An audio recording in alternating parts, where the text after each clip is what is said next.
The trailer starts with what looks to be a map of Hyrule, because in the center you can see Hyrule Castle, but there is also a lot of other icons around the map. Above Hyrule Castle you can see a church, which would make sense because in A Link to the Past, there was also a church above Hyrule Castle, and Echoes of Wisdom seems to be reused in A Link to the Past map. On the right side of the map we see a cluster of trees, which we find out later is called Faron Wetlands. There are also a few others around Faron Wetlands, but I can't really make out what they are, so if you guys have any ideas of what they might be, let me know in the comments.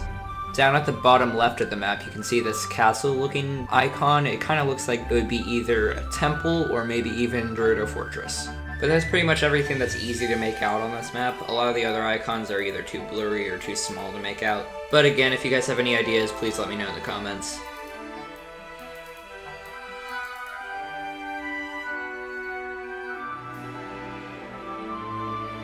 Our tour starts with an overhead shot of Hyrule. The shot looks very similar to the one we had in the original trailer, but this one is panned upward more and we can see more like the volcano and the highland looking area. We then get a shot of the entrance to Hyrule Castle and a couple guards standing by it. We then get a shot of a town which I'd either assume is Castle Town or maybe a town like Kakariko Village. It seems a rift has opened on a house and there has been a guard posted by it, but other than that, nothing too special.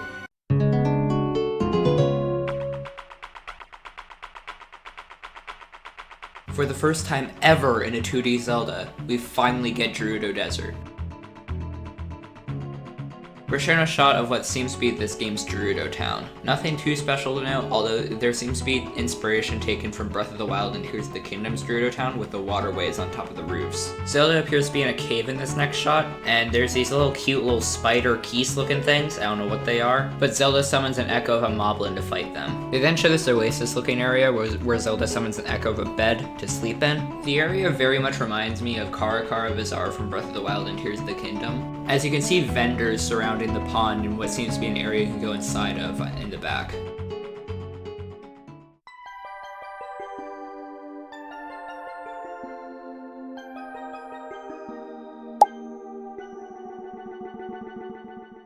Jabul Waters is a new area where you can find both the Sea Zora and the River Zora. The architecture is very reminiscent of the Zonai, which there's more evidence supporting the claim that Zonai are in the game later. We see Zelda swimming over to the Zora, who is outside what seems to be an entrance to something. I'd assume this entrance is either to Zora's domain or a cave or a dungeon of some sorts because it has the Zora emblem on it. And there's also a fast travel point right next to it, which means it's probably somewhere important. We then see Zelda converse with the River Zora, who seems to be standing at what seems to be the entrance of the River Zora village, where friendly hellos and good times flow. And we can also tell that there's a shop. And here we see more of the River Zora village. On the left we can see a trumpet and what looks like maracas, which makes me think that Koroks might be making a return. We then see the inside of what seems to be the Sea Zora's home, which I only can imagine is Zora's domain. We also see their shop, which seems to have red potion, blue potion, and what looks to be leaves. We then see this interesting conversation between a River Zora and a Sea Zora. The River Zora, Drad, says, "How dare you? You shouldn't have come here," which seems to be indicating some sort of rivalry between the Sea Zora and the River Zora.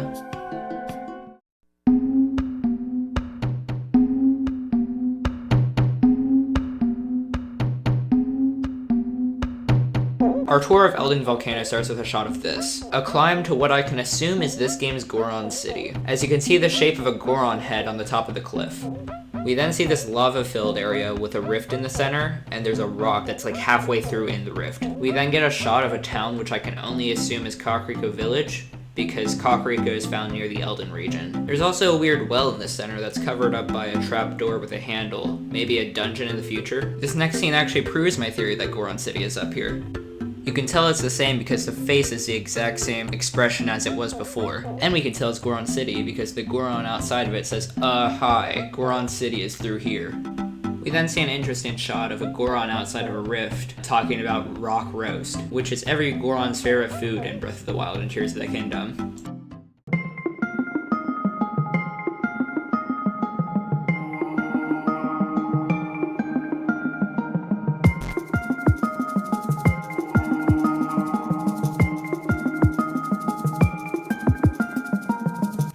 Now yes, I know this could just be similar to the one from Skyward Sword, but the reason I believe this has something to do with Zonai is because it's a jungle, like Tears of the Kingdom and Breath of the Wild. The one from Skyward Sword was just a normal forest.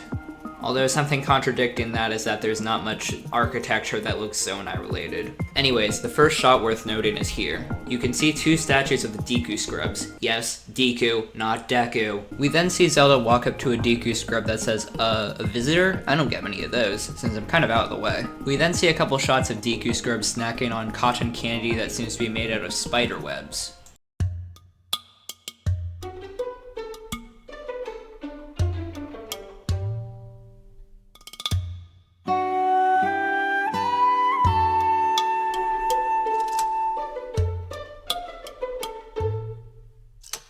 It seems side quests in 2D Zelda are getting a big upgrade. Here we see a lady calling out for a person or thing called Bach to come back. Here we see a Gerudo woman needing help lighting torches next to a rift. Then we see a person stuck up a wall surrounded by monsters needing help to get down. Alright, stop the video. There's a lot of information to take in here. Starting with the main quest, you can see that they've already completed 1, and they have 3 that they're working on currently. The ones that are currently being worked on are Ancestor's Cave of Rest Rift, a rift in the Gerudo Desert, and Searching for Everyone. Now, because there's so many about the rifts, it makes me think that the rifts are dungeons. In the description of the quest for Ancestor's Cave of Rest Rift, the torches at the gravesite indicate the Ancestor's Cave of Rest have gone out, but the rift is blocking the path. The Gerudo soldier doesn't know how to access the torches to relight them. Now I'm guessing Ancestor is kind of referred to the sages, since people in past Zelda games have had ancestors who were the sages.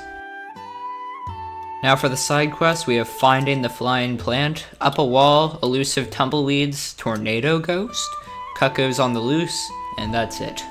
Now I'm assuming since they don't have many side quests or main quests active right now, I'm guessing that means they're early game right now.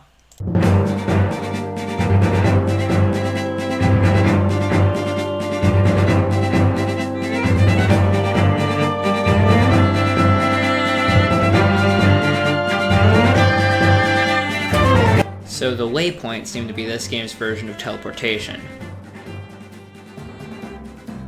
They open a map here which seems to be very similar to the one found in Breath of the Wild and Tears of the Kingdom. We get introduced to 2 new areas here, Soothorn Village and Soothorn Beach, which are basically saying Southern Village and Southern Beach. We also get a better look at one of the icons from the beginning. It seems to be a heart lake or something like that, which is very reminiscent of Breath of the Wild and Tears of the Kingdom, with one of the mountains having a heart pond. They warp to this area here, which appears to be Soothorn Prairie. We see this rocky area here, which seems to be next to Faron Wetlands. And a very interesting addition to the 2D Zelda franchise, horses. Very interesting. They seem to make traveling around Hyrule a lot easier. You can run over enemies with them and jump over small obstacles. The new whistling mechanic is placing a carrot echo down.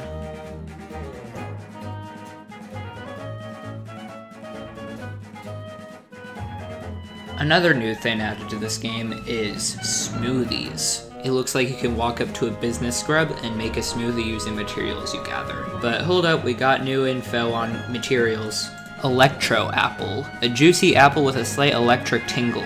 When used in a drink, it grants the drinker resistance to electricity. Chili Cactus. Cool, bittersweet cactus enjoyed as a dessert.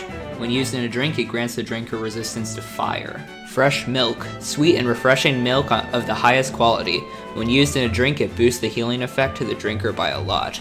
And it looks like when an Electro Apple and fresh milk are mixed together, it makes a mixed milky smoothie. This appetizing blend of assorted flavors floats freely in a milky smooth base, and restores 14 hearts. And then Floral Nectar. Sweet nectar with a floral scent. When used in a drink, it boosts the effect of other ingredients. And when they mix it, they get the Mixed Apple Smoothie. Next up, we get the shot of an inside of a River Zora shop, which I could only assume is this one that we saw earlier. And the description of the Zora flippers is flippers that resemble Zora fins. You can swim faster while wearing them. And you can also see the icon for swim speed up, which is very reminiscent of Breath of the Wild and Tears of the Kingdom's clothing system. You also see a red potion, a blue potion, and seahorses. Stop the video again, we got a menu reveal. It seems we have our accessories and our clothing in our equipment section. We get the description for the Zora scale, which says, a charm made via secret Zora methods, enables the wearer to hold their breath for longer underwater. Dive time up. We then get a description for an item called the Frog Rin, which is a rin imbued with the spirit of a frog, enables the wearer to jump higher, which makes me think that jumping is just an ability you get out of the blue and not needing a feather or something for it. And then the last accessory we see is the Heart Pin, which is a hairpin with a distinctive heart design. It makes hearts appear a little bit more often. We also get to see her new outfits.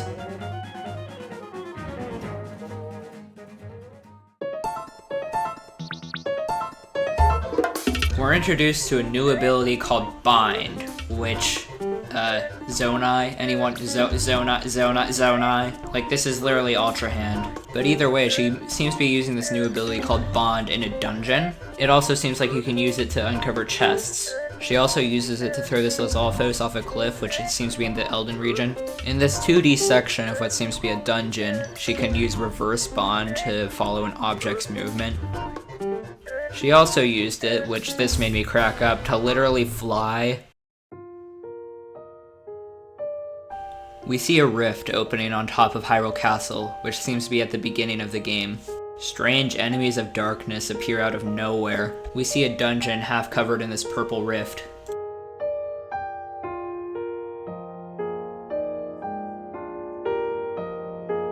Tri manages to break a hole into the rift, allowing Zelda to pass through.